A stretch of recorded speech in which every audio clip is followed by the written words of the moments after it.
So what kind of questions do biologists ask?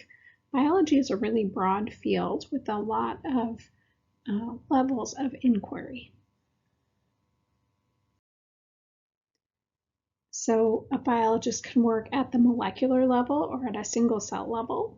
So these are sometimes known as microbiologists or molecular biologists that study things like the development of a single cell into a whole organism. That would be a developmental biologist.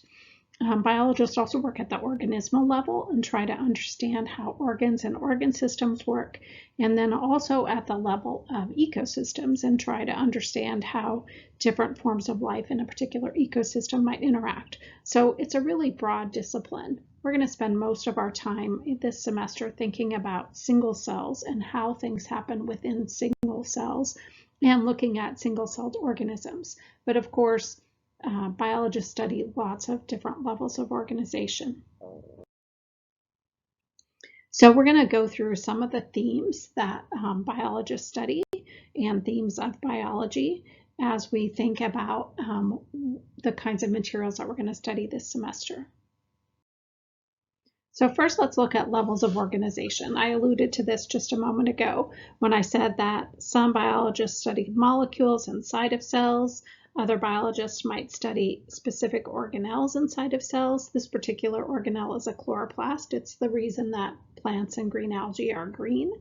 And if you're interested in photosynthesis, you're probably going to be studying the molecules inside organelles that allow for photosynthesis to occur.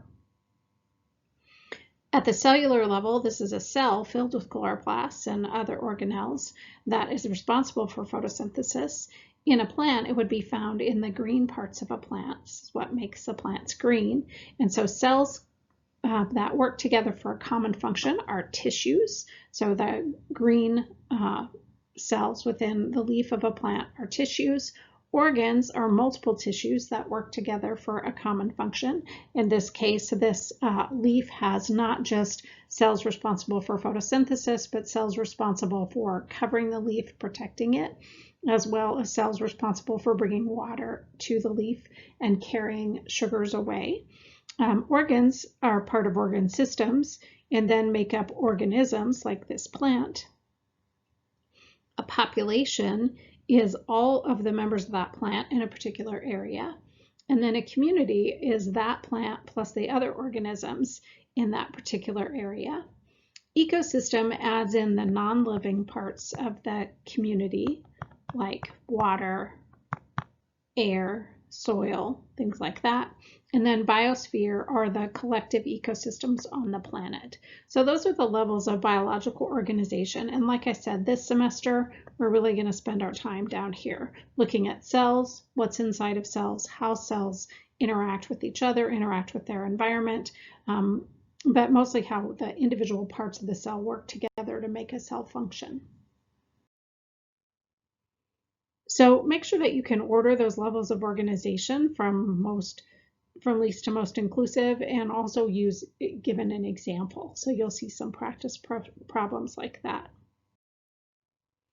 So what's the smallest unit capable of all the activities of life?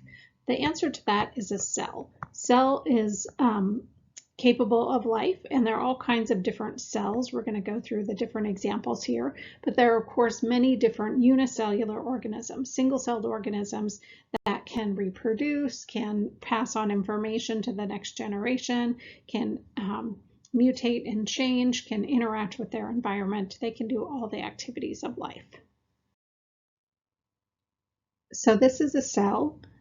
It is capable of all the properties of life. It can divide, it can do metabolism, it can interact with its environment, exchanging materials with its environment, such as taking in CO2 or releasing oxygen.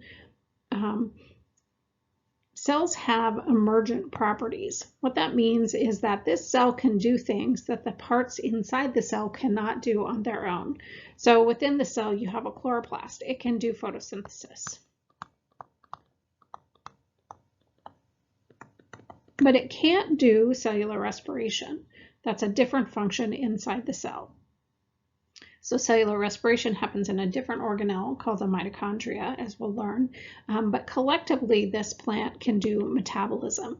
And metabolism would be an emergent property of this cell that is not found in the individual parts of the cell, but collectively, as the cell is assembled in a particular organization, it has a set of properties due to the organization of the individual parts. So emergent properties are the properties that emerge when specific subunits are put together in a specific organization. So think about a bicycle. A bicycle has the capability of propelling you down the street, but if the bicycle isn't put together in a particular organization, it doesn't have those properties. The individual parts of the bicycle don't have those properties. Only the bicycle properly assembled has the properties of mobility.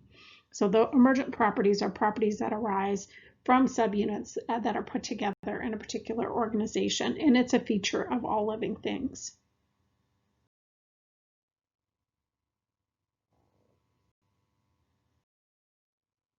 Structure and function is a theme of biology. All biological structures have a particular function, and their function is related to their structure.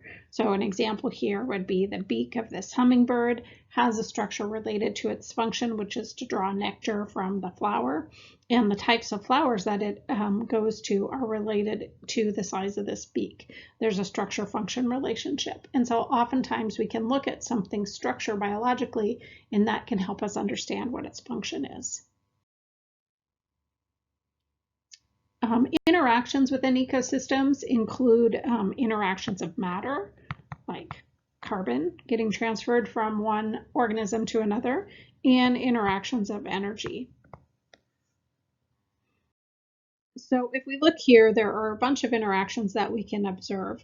Think about what different kinds of living things are happening. We can see that the elephant is interacting with the tree. If you think carefully, of course, the tree is interacting with the soil and with the air.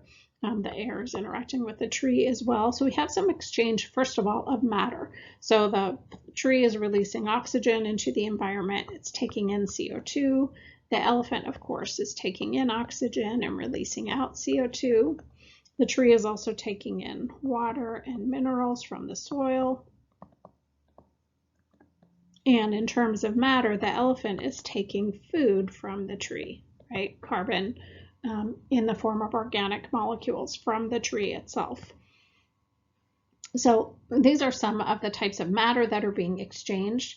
The carbon within this ecosystem is going to cycle between this inorganic reservoir of carbon dioxide to the organic reservoir of the food in the tree or the matter that makes up the elephant.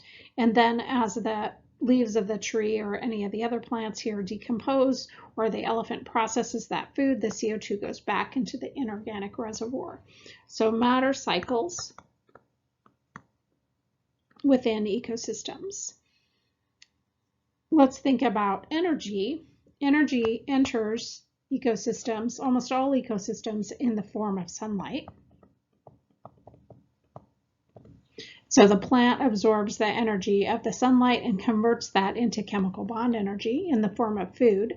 The energy is taken up by the elephant and then lost by the elephant in the form of movement and often heat. So the main way that energy is lost within an ecosystem is by this disorganized form of energy known as heat.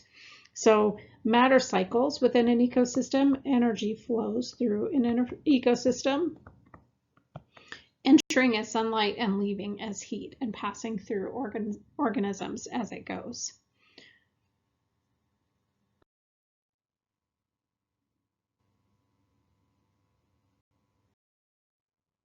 So this is just a reiteration of that concept, that energy flows through ecosystems, whereas chemicals cycle through ecosystems. We looked at carbon in the previous example, but you could look at something like oxygen as well, nitrogen, phosphorus, all cycling within ecosystems. Back to our levels of organization, the cell is the basic unit of life that can perform all the functions associated with life. All organisms are made up of cells, and all organisms are related to pre-existing organisms because cells pass from one generation to the next. So starting with this question, what are 3 characteristics that all cells share? They have a boundary between the outside and the inside. This is known as the plasma membrane. Inside, they have some sort of fluid known as cytoplasm. And then all cells have some genetic material made of DNA. And they all have the capability of reproducing themselves and doing metabolism. But in terms of definitive features, all cells have those characteristics. Cells fall into 2 broad categories, prokaryotic cells and eukaryotic cells.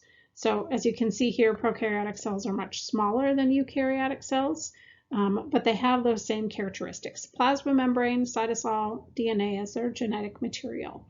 Eukaryotic cells, which are larger, somewhere between 10 to 100 times larger than prokaryotic cells, have within them, in addition to those things, they have their DNA within a nucleus, within another membrane-bound compartment known as the nucleus. And then they have all of these intracellular organelles. These are sometimes known as membrane-bound organelles, like the chloroplast we mentioned earlier, mitochondria. This is an animal cell, so it doesn't have chloroplast, but it does have mitochondria. And we'll be going through the features of those intracellular organelles as well. So all cells are either prokaryotic or eukaryotic, and size and then the presence of a nucleus really help distinguish between prokaryotic and eukaryotic cells.